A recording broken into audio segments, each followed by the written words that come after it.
Hi everyone. In the 2010 decade, this decade did give us some amazing cars. It was an era where modern cars and technology comes together. Some cars were significant and helped the automotive world in the next decade. There are some cars that is discontinued due to the poor sales and confusion, and most car enthusiasts will not miss them. Today, we will remember 8 cars during the 2010 era that we will be glad that it stopped its production. Before we get into the video, make sure to click on the subscribe button down below and click the bell for the notifications on any new videos on my channel. With that out of the way, let's get into today's video.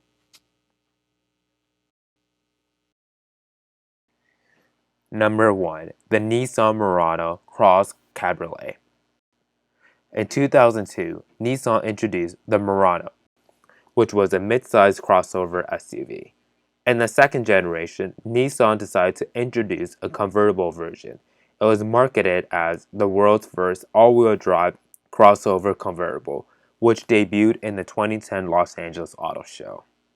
However, very few people liked this strange mix between a convertible and an SUV.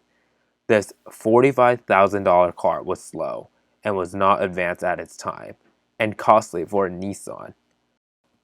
Although it is a poor sale from Nissan, Nissan decided to stop selling this car in 2015. More importantly, we can conclude that the convertible SUV and its strange styling is not a good fit for the customers. Number 2. The Range Rover Evoque Convertible. Back in 2011, Land Rover created the Evoque SUV, which was an entry-level Range Rover. It had two options. It came with a 2-door or a 4-door. The 4-door sold way better than the 2-doors, and the 2-doors eventually discontinued.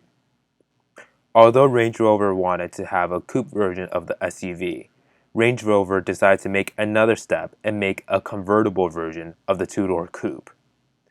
Like the Murano, very few people were interested in a convertible SUV, and the sales were slow.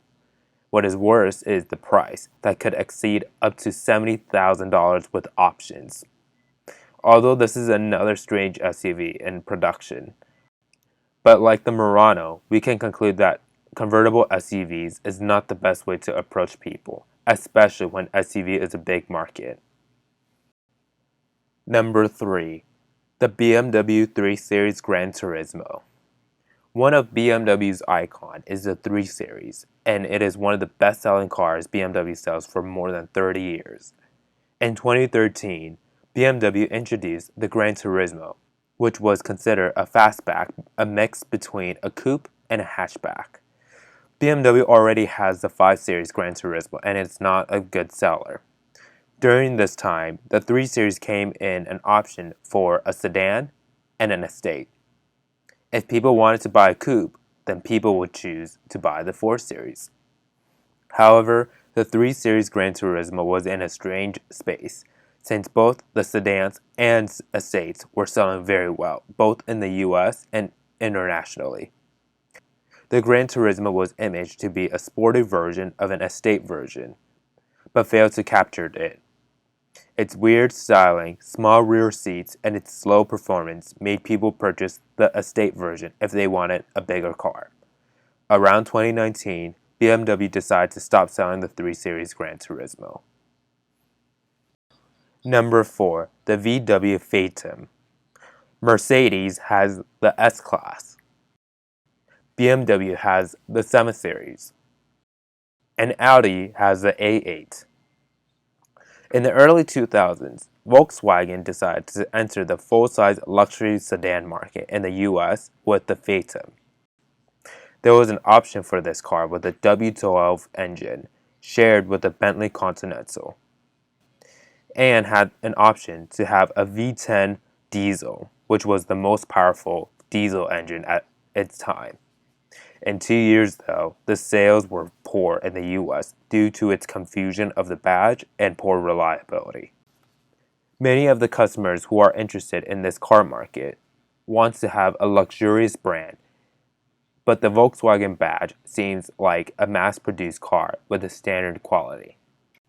After the Phaeton stopped selling in the US, the Phaeton continues to sell in international markets and is very successful in China and South Korea.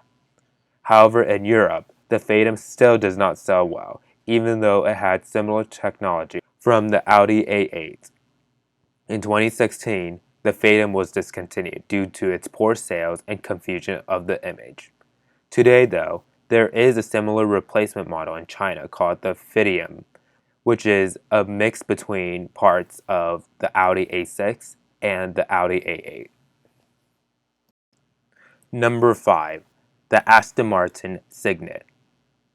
When people think of Aston Martin, people will think of luxurious, powerful British sports car, or sometimes they will think of James Bond's car. On the other hand, Toyota made a city car called the IQ, which competed with the Smart Fortwo. In 2011, Aston Martin rebadged the IQ and called it the Cygnet. Many people were very confused about the city car that Aston Martin made. Worse, this city car costs around $40,000, which is nearly 3 times as much of the IQ.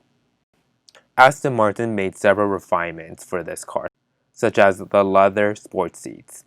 With this idea, Aston Martin decided to stop its production because it only sold nearly 300 units in total.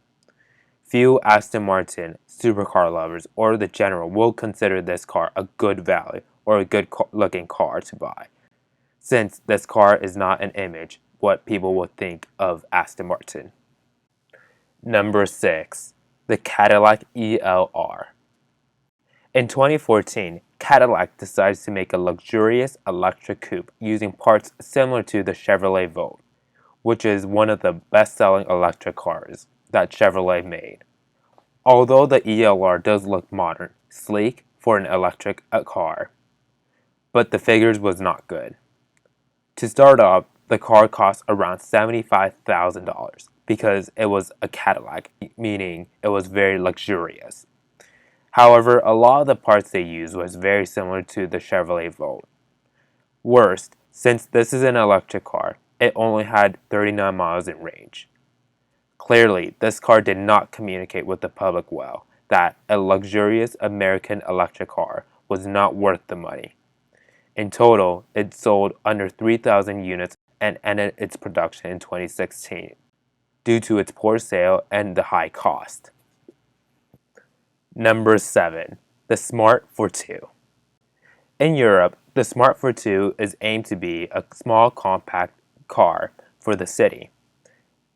In the United States, the Smart Fortwo was introduced in 2009 and was aimed to be an affordable city car that cost nearly $12,000. Although this car was very efficient to go around the city and could be driven in tight spaces, the safety for this car was very poor.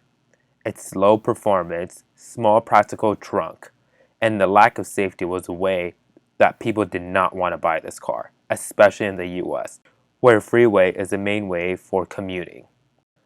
Also, this weird and cheap styling was another way that people did not like this car. In 2019, Smart Fortwo decided to stop selling their cars in the United States due to these situations, which is probably very smart for the company. Number 8. The Mercedes R-Class. In the mid-2000s, Mercedes introduced a luxury MPV vehicle both for the United States and Europe. It was projected to have a luxurious van for the market. Sadly, this car did not translate to people well. To start off, it was very pricey, especially for the US market for vans. It is very competitively priced. The design for this car looked kind of similar to the Chrysler Pacifica, which was under Daimler's Chrysler at its time. Besides the Chrysler Pacifica, Mercedes also introduced the Mercedes GL, which was a 7-seater luxury SUV, which sold better than the R-Class due to its larger space and more tech. Also, during this time, the SUVs started to become more popular, and MPVs started to sell slower. The biggest hit was the recession in 2008, which really slowed its sale when very few people are willing to pay a lot for an MPV.